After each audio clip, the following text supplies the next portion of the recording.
चारू मेर हुई मिलाट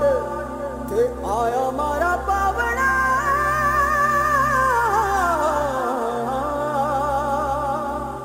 के स्वागत करा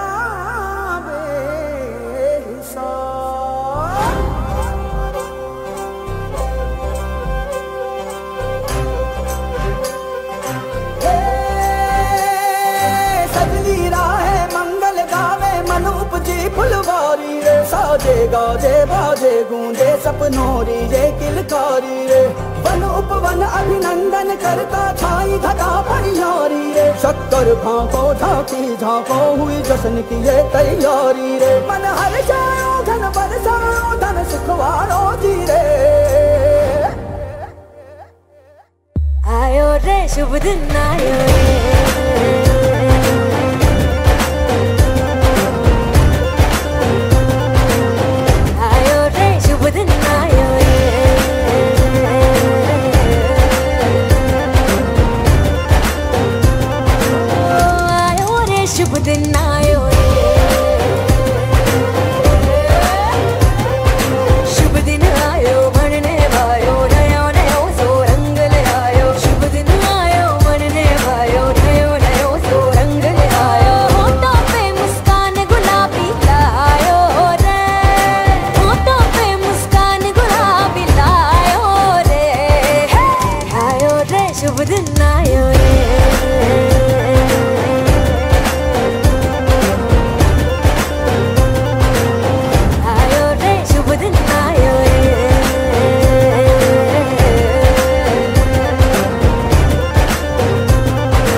તમને આમનો પરફોર્મન્સ ગમ્યો હોય તો જોરદાર તાળીઓ થઈ જાય.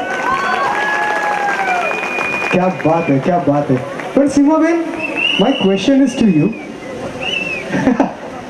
જે તમને જે બોલાય. યસ, હા, શિલ્પાબેન આજે મારા કો હોસ્ટ છે અને મને સપોર્ટ કરવાના છે. સો સીમાબેન, ફર્સ્ટ ઓફ ઓલ તો આજે પ્રતિક ને આયુષીના લગ્ન છે, કાલે છે લગ્ન, આજે સંગીત છે. સો તમને અત્યારે કેવું લાગી રહ્યું છે? What is your feeling? તમે આ દિવસ માટે ખૂબ જ બહુ જ આનંદ થાય છે. યસ. સો પ્રતિક અને આયુષી માટે તમારો કોઈ એક્સપિરિયન્સ, તમારા કોઈ એક્સપિરિયન્સના શબ્દ કે આશીર્વાદ રૂપે કોઈ શબ્દ? ખૂબ આનંદની લાગણી અનુભવ છે. क्या बात है सीमाबेन खूब आनंद અને લાગણી અનુભવે છે એક વખત सीमाबेन માટે જોરદાર તાળીઓ થઈ है साहब कहते हैं कि जब दवा काम ना करे तब माँ नजर उतारती है ये माँ है साहब कहाँ हार मानती है प्रतीक એમ કહે છે પ્રતીક કે મારી મમ્મી હજી પણ અભણ છે હું ગમે ત્યારે 2 રોટલી માંગુ ને એ 3 જ આપી દે છે એટલે એમ કહેવાય કે जो मजा आंखों में है वो मदिरालय में नहीं अमीरी किसी महालय में नहीं लोग शांति के लिए यहाँ वहाँ घूमते रहते हैं लेकिन जो मजा माँ की गोद में है वो किसी हिमालय में नहीं साहब yes thank you so much પણ આજના હવે વાંધો નથી હવે આગળના પરફોર્મન્સ સુપર જ જવાના છે યસ પણ શિલ્પાબેન મારા આજના કો હોસ્ટ છે રાઈટ પણ હું શિલ્પાબેનની એક વાત કહી દઉં તમને દિવેશભાઈ કહું ને યસ અમે બધા જ દહીસરમાં એક સાથે મંદિરમાં ઘણી બધી વાર મળતા હોઈએ એક પર્યુષણની વાત છે પર્યુષણ ચાલી રહ્યા હતા બહુ એકદમ સાચી વાત બધા ધ્યાનથી સાંભળજો સ્ત્રી વર્ગ લેફ્ટ સાઈડ બેઠો હતો સીમાબેન પુરુષ વર્ગ રાઈટ સાઈડ બેઠો હતો અને મતલબ થોડુંક સાચી વાત છે ને આ દહીસરના જ છે સો સ્ત્રી વર્ગ લેફ્ટ સાઈડ પુરુષ વર્ગ રાઈટ સાઈડ એટલે બધું શાંતિથી ચાલી રહ્યું હતું અને એમાં વચ્ચે શિલ્પાબેને આમ કર્યું સાંભળો છો આમ કરીને એટલે દિવેશભાઈ બિચારા ઊભા થઈને એમના પાસે ગયા કે બોલ ને શિલ્પા શું થયું કઈ કામ નતું ખાલી જોઈ રહી હતી કે હજી મારી આંગળીમાં તાકાત રહી છે કે નહીં okay thank you so much sorry એક વખત આમના પરફોર્મન્સ માટે જોરદાર તાળીઓ દઈએ યસ થેન્ક્સ અ લોટ સોનુ તને પણ લેવાનો છું યસ